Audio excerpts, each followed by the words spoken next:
Ahabbu ibadillahi ilallahi ahsanuhum ahlaqa. Dedi Peygamber sallallahu aleyhi ve sellem. Allah karşında kullarının en süyiklisi, uzara en yaxşı ahlaklıları. Allah karşında kullarının en süyiklisi. Kullarının. Kimler o kullar?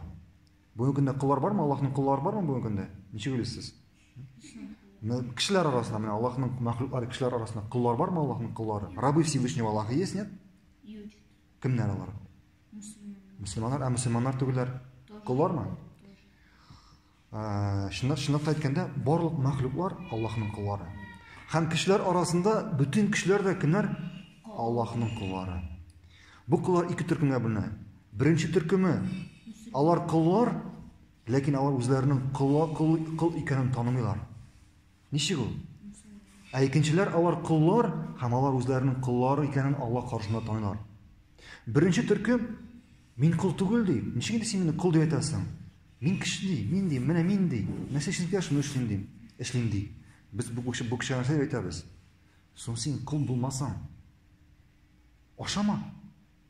Yani ya ise sulama bu hava bilen. Allah bilen hava bilen sulama.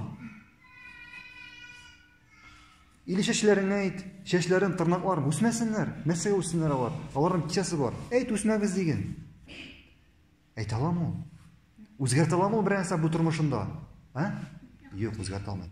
Hatta tanındaki bir kuzenekki de ayt almayı bir neseye havanı tınlamayacak. Nige? Çünkü hatta anın özündeki, tanındaki her bir kuzenek, her bir ağza Allah kuşkan emrini ötey. Anladınız mı? Hem bu kişi min kul tugul ya o'zi şunaqta kul. Hem o kıyamet günde şu kul, o'zini kulluğunu tanımagan kul qaytashaq Allah karşısına, hem Allah karşı Allah ondan so'rayashaq. Anladınız mı? İkinci türküm mesela bular endi kullar, Allah'ın kulları. Hem Allah o'zining Allah karşısında kul ekanlarini tanıyorlar. Bular kimler bo'ldi? Bular Müslümanlar bo'ldi. Kimler Allah karşı Allah'a tapınalar, Allah'tan korkalar, Allah'a ibadet kılalar. Hem Peygamber etti, Allah karşısında kıllarının en süyiklisi, uzara en yaxşı ahlaklıları. Yani Allah karşısında kıllarının, bendelerinin en süyiklisi, uzara en yaxşı ahlaklıları. Neresi o ahlak? Ahlakni biz, şulayıp biliriz, ahlak Allah'a qarata, hem ahlak kişilerge qarata. Allah'a qarata yaxşı ahlak ko'rsatuv narsa bo'la ol. Agar kishi bir Allohga ibodat qilar ekan, Allohga tengdosh keltirmaycha, Allah qo'shganlarni o'tab, Allah deganlardan tiyilib yashasa, bu kishi sanala Allohga yaxshi ahlak ko'rsatgan bo'ladi. Anladingizmi? Allohga qarata yaxshi ahlakli kishi bo'lib sanaladi. Ham ikkinchisi kishilarga qarata. Kishilarga o'zaro qarata yaxshi ahlak. Nechik bo'lar yaxshi ahlak? Birinchisi biz nechik bilamiz, nechik kishilarga yaxshi ahlak ko'rsatilgan. Birinchisi bu bizning dinimizda. Nechik bizni Alloh subhanahu taolo, Alloh taolo uning payg'ambari uyratdi yaxshi ahlak ko'rsatirgan.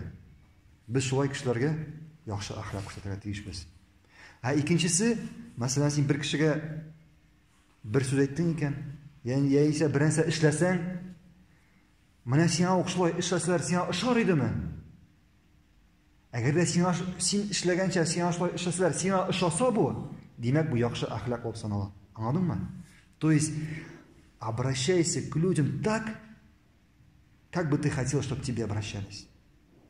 So'z bilanmi, amal bilanmi? Anladingizmi? Mana bu yaxshi axloqlik bo'ladi. Shunga ko'ra Alloh qarshida eng suyukli banda, eng suyukli qul kim? Kim yaxshi axloq